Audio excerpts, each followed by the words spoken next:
इस वीडियो में हम एक्यूट फ्लैसीड पैरालिसिस सर्विलेंस के बारे में जानेंगे, जो कि पोलियो के केस का पता करने के लिए किया जाता है। एक्यूट फ्लैसीड पैरालिसिस की परिभाषा है 15 वर्ष तक का बच्चा जिसका कोई भी अंग अचानक लुंज या कमजोर पड़ गया हो, या किसी भी उम्र का व्यक्ति जिसमें पोलियो का संदेह हो। एक्यूट का अर्थ है बीमारी की अचानक शुरुआत और तेजी से प्रगति। फ्लैसीड का अर्थ है अंग का लुंज पड़ जाना। पैरालिसिस का अर्थ है कमजोरी या प्रभावित हिस्से की शक्ति का आंशिक या पूर्ण नुकसान। आइए अब AFP के लक्षणों के बारे में जानें। AFP के सामान्य लक्षण हैं एक या एक से अधिक अंगों या शरीर के आधे या चारों हाथों पैरों का अचानक लकवाग्रस्त या कमजोर होना। अन्य अभिव्यक्तियां हैं चेहरे का लकवा, गर्दन का नियंत्रण खोना और वल्बर पैरालिसिस, जिसमें गले की या सांस लेने में मदद करने वाले मांसपेशी का लकवा हो सकता है। वैश्विक पोलियो उन्मूलन पहल के तहत पोलियो सर्विलेंस एक्यूट फ्लैसीड पैरालिसिस मामलों की जांच के माध्यम से की जाती है। भारत को 2014 में पोलियो मुक्त घोषित किया गया है, लेकिन जब तक वैश्विक प्रमाणीकरण प्राप्त नहीं हो जाता तब तक देश को गुणवत्तापूर्ण AFP सर्विलेंस जारी रखने की आवश्यकता है। आइए अब हम यह जानें कि पोलियो सर्विलेंस के बजाय हम AFP सर्विलेंस क्यों करते हैं। चिकित्सकीय रूप से सभी पोलियो मामलों की सटीक पहचान करना असंभव है, इसीलिए पोलियो सर्विलेंस के बजाय AFP सर्विलेंस किया जाता है। बीमारियां जिनमें AFP के लक्षण होते हैं: Guillain Barre syndrome, transverse myelitis, traumatic neuritis, Bell's palsy, transient paralysis, post diphtheritic palsy, peripheral neuropathy, meningoencephalitis, stroke के बाद लकवा, हाइपोकैलेमिया आदि। असामान्य लक्षण वाले AFP मामले अतीत में वाइल्ड पोलियो वायरस के मामले बनकर सामने आए हैं और इससे WPV के संचरण के क्षेत्रों की पहचान करने में मदद मिली है। यदि नॉन पोलियो प्रकार के पर्याप्त AFP मामलों का पता लगाया जा रहा है, तो इसका मतलब है कि उस क्षेत्र में सर्विलेंस संवेदनशील है। जिस दर पर नॉन पोलियो AFP मामले सामने आते हैं, उसे नॉन पोलियो AFP रेट कहा जाता है।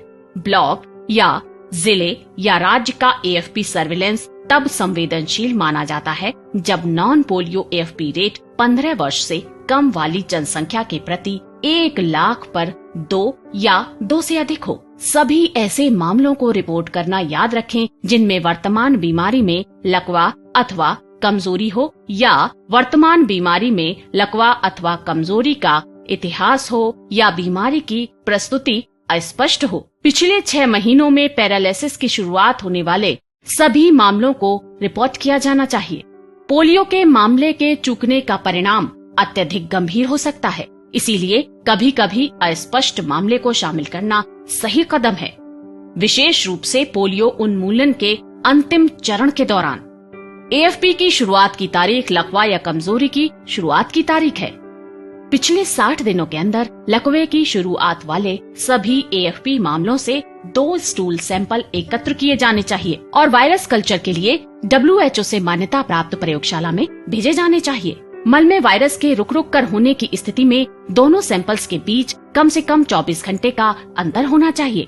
लकवा शुरू होने के 60 दिनों तक के सैंपल लिए जा सकते हैं, लेकिन याद रखें कि लकवा शुरू होने के 14 दिनों के बाद पोलियो वायरस के मिलने की संभावना कम हो जाती है। प्रत्येक सैंपल वयस्क अंगूठे के बराबर का होना चाहिए और अच्छी स्थिति में प्रयोगशाला में पहुंचना चाहिए। AFP सर्विलेंस के वैश्विक मानकों के अनुसार ब्लॉक और जिले के लिए एडिक्वेट स्टूल सैंपल 80% से ऊपर होना चाहिए। इसीलिए AFP मामलों की शीघ्र रिपोर्टिंग और सैंपल संग्रह महत्वपूर्ण है। एक्सपर्ट रिव्यू कमेटी 2 स्थितियों में ERC दस्तावेजों को एक्सपर्ट रिव्यू कमेटी को प्रस्तुत करना पड़ता है। यदि दोनों स्टूल सैंपल लकवा होने के 14 दिनों के अंदर एकत्र नहीं किए जा सके हों, यानी इनएडिक्वेट AFP मामले या स्टूल सैंपल में polio virus, WPV, Sabin, VDPV मिले हों।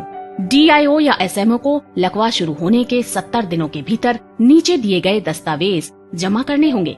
इसमें शामिल हैं ERC चेकलिस्ट, पूर्णतः भरे CIF, clinical record, ERC form, 60 दिनों की फॉलो अप स्थिति, मामले की तस्वीरें, एवं वीडियो। लकवे के मामले का इलाज करने वाली सभी स्वास्थ्य सुविधाओं या ऐसे मामलों की जानकारी रखने वाले सभी व्यक्तियों को पिछले 6 माह के अंदर लकवा शुरू होने वाले सभी मामलों को रिपोर्ट करना चाहिए। एक्यूट फ्लैसिड पैरालिसिस एक सिंड्रोम है और क्लिनिकल निदान की परवाह किए बिना मामलों की सूचना दी जानी चाहिए। फोन कॉल, व्हाट्सएप, ईमेल या एसएमएस जैसे सबसे तेज माध्यमों से AFP मामलों को तुरंत DIO और WHO, NPSP के SMO को रिपोर्ट करें। आवश्यक जानकारी है रोगी का नाम, आयु, लिंग, लक्षण, लकवे की शुरुआत की तारीख, पता और मोबाइल नंबर। मामले की अधिसूचना के 48 घंटों के अंदर DIO या सर्विलेंस नोडल अधिकारियों द्वारा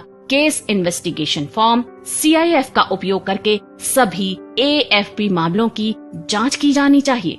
भरे हुए CIF को उसी दिन DIO या SMO कार्यालय में भेजें। AFP मामले की अधिसूचना पर जांच दल को समुदाय में अतिरिक्त AFP मामलों की खोज करनी चाहिए। घर घर जाकर केस ढूंढना, समुदाय के नेताओं, ग्राम प्रधानों, दवा दुकानों, स्थानीय निजी चिकित्सकों और अग्रिम पंक्ति के स्वास्थ्य कार्यकर्ताओं के साथ बैठक करना। आइए अब हम AFP सर्विलेंस के उद्देश्य को जानें। AFP सर्विलेंस विश्वसनीय रूप से पता लगाने में मदद करती है कि क्या पोलियो वायरस का संचरण हो रहा है। पोलियो मुक्त प्रमाणीकरण के लिए संवेदनशील AFP सर्विलेंस के माध्यम से WPV या VDPV संचरण की अनुपस्थिति का प्रमाण देना आवश्यक है।